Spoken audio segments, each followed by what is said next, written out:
Disclaimer time, none of the pictures here belong to me. Touhou belongs to Zoom. Any pictures or videos used here all belong to their respective owner. Just in case someone says that I own these, I do not. I definitely do not have the skills nor the patience to make them. So there you go, just to be on the safe side. Without further ado, let's begin! From mind reading to battles of history and even marriages, what the blood hell do they have in common? Not much, except their interesting facts.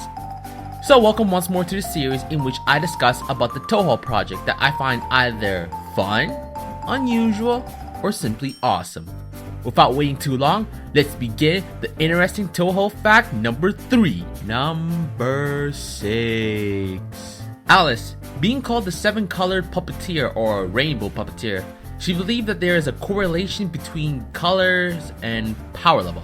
Now if Vegeta were here, he'd comment on that, but anyway, during Perfect Cherry Blossom, she asserts Rainmoons are only equal to 28.5714%, or 2/7 of her own power because of Rainmoon's outfit consisting of only 2 colors, red and white. While this next part isn't about Alice, it will be talking about colors and power levels. In Perfect Cherry Blossom, this was a recurring theme to the Yakumo family. Yukari, Ran, and Shen are all named after color. Yukari is violet, which is the strongest color in the visible light spectrum. Ran is indigo, which is a bit weaker, and Shen is orange, and it's the weakest in the light spectrum. Well, if you ever wanted to get higher power level, wear lots of colors or rainbow-oriented clothes to obtain it! Number 5. You may find it shocking, but a few of the girls from the series are actually married. Holy shit! Who would have thought, right? Anyway, the first person is Sega Kaku. Believe it or not, our wicked hermit was actually married in the past. But she gave up her family because she wanted to learn Taoism, as she couldn't learn it with her new family.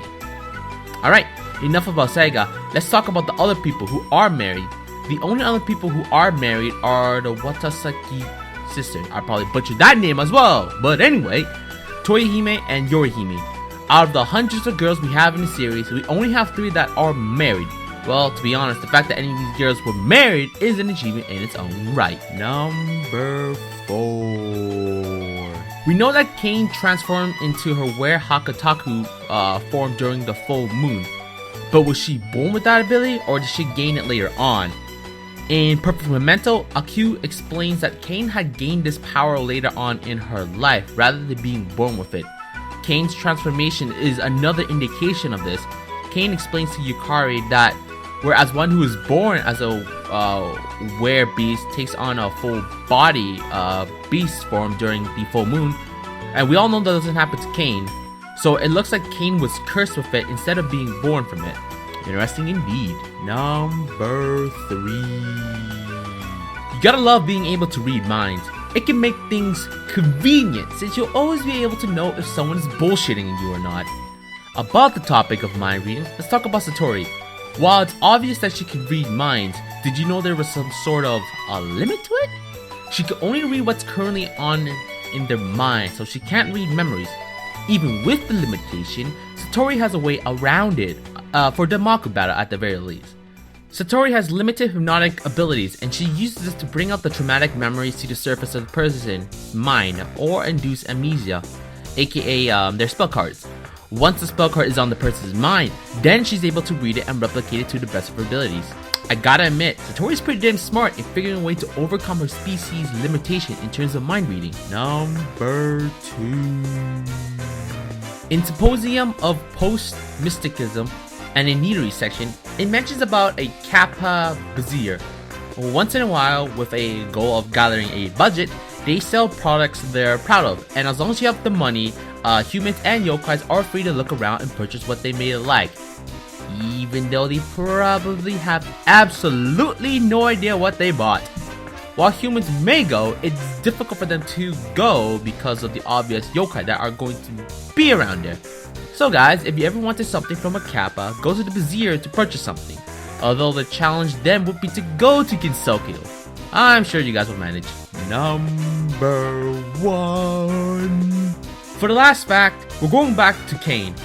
This time, it's about her abilities. In Cain's human form, she's able to eat or consume history.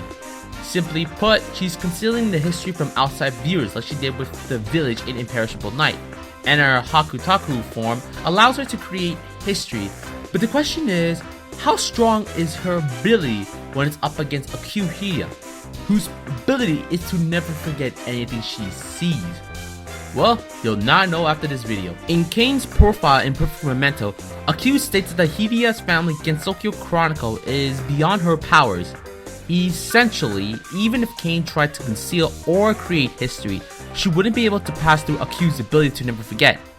Looks like Cain's ability to change history has its limits. Anyway, I hope you guys enjoyed this video. Which fact interested you the most? Are you going to have a rainbow-oriented clothing line to have increased power levels?